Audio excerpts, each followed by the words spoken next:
That means this 2 profit in the third row has not come from third object. It has come from the second object. So that means we are going to put x3 as 0.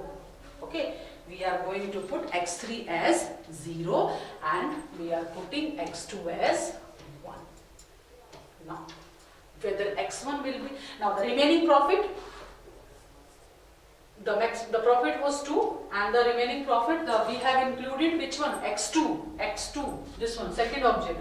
Second object has the profit 2. So the remaining profit is 0. So the remaining profit is 0. Again we will check the value 0 in the first row. So in the first row means in this first object, not here. Here to all you will get 0 only. So whether we have 0 here, yes, we have 0 here in the first object. We have 0. But in the previous row also 0 exists. So that means x1 is 0. Because this 0 has come from the previous row, not from this row. So x1 will become 0. x0 we will not consider. So this is my solution basically. Object 2 and object 4 when are included, it is giving me the maximum profit 8.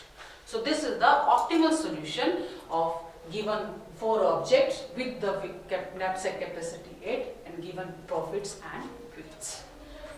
So that's all for today. We'll meet in the next class. Thank you.